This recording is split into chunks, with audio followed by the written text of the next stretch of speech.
एक 80 वर्षीय व्यक्ति अपने 45 वर्षीय उच्च शिक्षित बेटे के साथ अपने घर में सोफे पर बैठा था। अचानक उनकी खिड़की पर एक कौवा बैठ गया। पिता ने अपने बेटे से पूछा, यह क्या है? बेटे ने जवाब दिया, यह एक कौवा है। कुछ मिनटों के बाद पिता ने अपने बेटे से दूसरी बार पूछा, यह क्या है? बेटे ने कहा, पिता, मैंने अभी आपको यह एक कौवा है कहा है। थोड़ी देर बाद बूढ़े पिता ने फिर से अपने बेटे से तीसरी बार पूछा, यह क्या है? इस समय बेटे के स्वर में कुछ जलन महसूस हुई। तब उसने अपने पिता से झुंझलाते हुए बोला, यह एक कौवा है, एक कौवा। थोड़ी देर बाद पिता ने फिर से अपने बेटे से चौथी बार पूछा, यह क्या है? इस बार बेटा अपने पिता पर चिल्लाया, आप मुझसे बार बार एक ही सवाल क्यों पूछते रहते हैं? हालांकि मैंने आपको कई बार बता चुका हूँ कि यह एक कौवा है, क्या आप इसे समझ नहीं पा रहे हैं? थोड़ी देर बाद पिता अपने कमरे में गए और एक पुरानी डायरी लेकर वापस आए, जिसे उन्होंने अपने बेटे के जन्म के बाद से बनाए रखा था। एक पेज खोलने पर उन्होंने अपने बेटे को उस पेज को पढ़ने के लिए कहा। जब बेटे ने इसे पढ़ा तो निम्नलिखित शब्द डायरी में लिखे गए थे, आज मेरा 3 साल का छोटा बेटा सोफे पर मेरे साथ बैठा था, जब खिड़की पर एक कौवा बैठा था।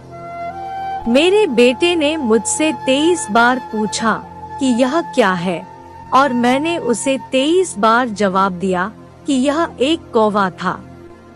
मैंने उसे हर बार प्यार से गले लगाया और उसने मुझसे 23 बार फिर से वही सवाल पूछा। मुझे इस बात से बिल्कुल भी चिढ़ नहीं हुई कि मैंने अपने मासूम बच्चे के लिए प्यार महसूस किया है, जबकि छोटे बच्चे ने उससे 23 बार पूछा, यह क्या है?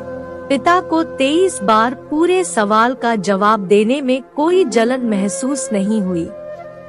और आज जब पिता ने अपने बेटे से सिर्फ 4 बार यही सवाल पूछा तो बेटे को चिढ़ और गुस्सा महसूस हुआ।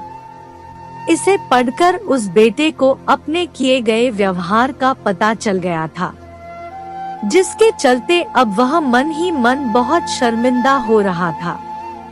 शायद उसे अब किए गए अपने बूढ़े पिता के प्रति व्यवहार पता चल गया था। इसलिए यदि आपके माता पिता जब बुढ़ापे में होते हैं, उन्हें न तो पीछे छोड़े और न ही उन्हें एक बोझ के रूप में देखें, बल्कि उनके साथ एक दयालु शब्द बोले, शांत, आज्ञाकारी, विनम्र और उनके प्रति दयालु बने। अपने माता पिता के प्रति विचारशील रहें। आज इस बात को कहें, मैं अपने माता पिता को हमेशा खुश देखना चाहता हूँ। जब से मैं छोटा बच्चा था, उन्होंने मेरी देखभाल की। उन्होंने हमेशा मुझ पर अपने निस्वार्थ प्रेम की वर्षा की है। उन्होंने आज समाज में मुझे एक व्यक्ति के रूप में प्रस्तुत करने के लिए तूफान और गर्मी को देखे बिना सभी पहाड़ों और घाटियों को पार किया।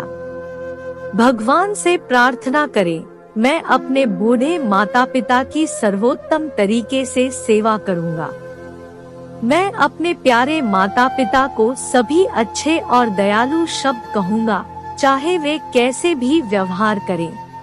तो दोस्तों, आपको कहानी कैसी लगी कमेंट जरूर करना, और इस तरह की प्रेरणादायक कहानियों के लिए हमारे चैनल वीटी फन को लाइक और सब्सक्राइब करें।